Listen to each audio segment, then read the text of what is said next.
जय गुरु जी। शुक्राना गुरु जी। अनंतम शुक्राना गुरु जी।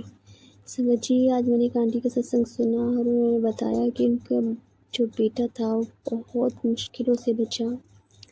गुरु जी की ब्लेसिंग रही उस पर।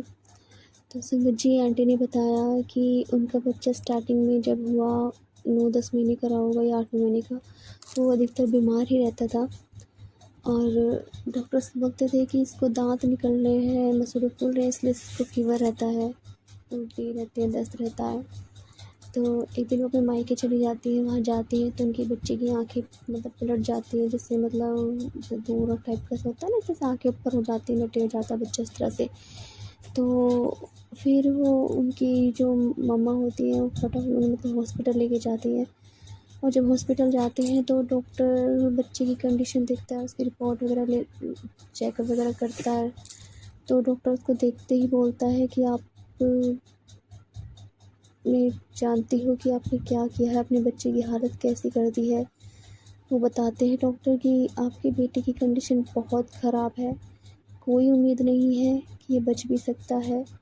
तो डॉक्टर्स उनसे लिखवा लेते हैं कि आप साइन कर दीजिए, उम्मीद नहीं है बच्चे की।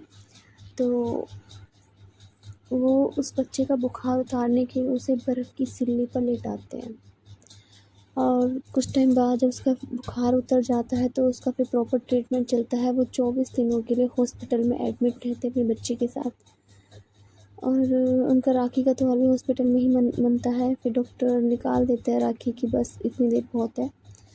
और उस बच्चे की मतलब 24 दिन बाद जब उसको डिस्चार्ज मिलता है तो वो जब घर पर आती है तो डॉक्टर उनसे कहते हैं कि इस बच्चे की उम्मीद नहीं थी बचने की, इसे भगवान ने न्यू लाइफ ब्लेस की है, ये बच्चे की नई ज़िंदगी है और आप जहाँ भी जा रहे हो तो इस बच्चे का पूरा ट्रीटमेंट कराना, ये मत सोचना कि ये ठीक हो चुका है।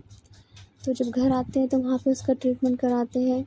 उस बच्चे का बुखार उतरता ही नहीं है। बुखार सारी रिपोर्ट्स आती हैं, सारे चेकअप हो जाते हैं, हर रिपोर्ट नॉर्मल होती है, मगर उस बच्चे का बुखार का कुछ पता ही नहीं चलता क्या सिस्टम है कि बॉडी में क्या प्रॉब्लम है, क्योंकि सब रिपोर्ट्स नॉर्मल, कुछ नहीं आ रहा।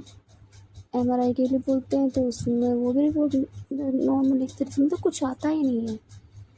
शायद जो MRI मतलब होती भी है या नहीं होती है नहीं याद मुझे, बट उस बच्चे की सारी रिपोर्ट्स नॉर्मल होती हैं, बच्चे को कोई प्रॉब्लम नहीं आती, लेकिन उस बच्चे का बुखार परमानेंट बना रहता है। वो पैरासीटामोल दे रहे होते हैं, पैरासीटामोल की जो सिरप होती है वो बहुत हाई होती है, जो मतलब इतने छोटे बच्चे को नहीं दी जाती, पर उस बच्चे को कंडीशन ऐसी थी कि उसे वो सिरप दी जा रही थी।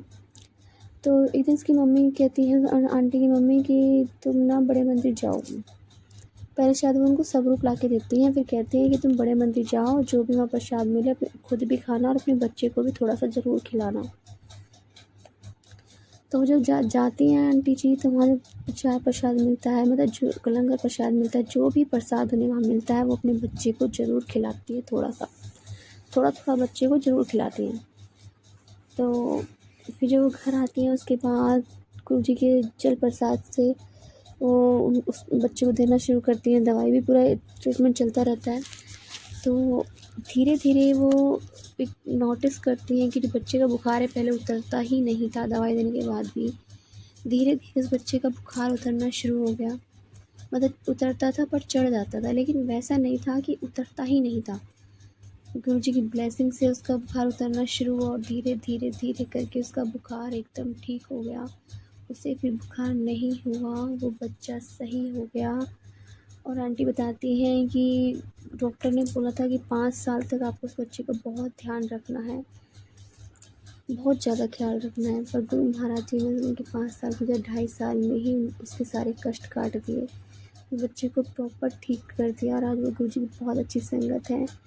तो जय गुरु जी, शुक्राना गुरु जी। संगत जी, यदि आपको हमारा सत्संग अच्छा लगा तो प्लीज़ हमारे चैनल को लाइक कीजिए, सब्सक्राइब कीजिए, बेल आइकन को प्रेस कर दीजिए ताकि आपको नई सत्संग की जानकारी जल्द से जल्द मिल सके।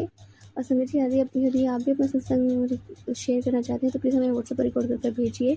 आप हमें लिख कर भी भेज सकते हैं, आपके सत्संग में और संगत के साथ शेयर की जाएंगी। जय गुरु जी, शुक्राना गुरु जी।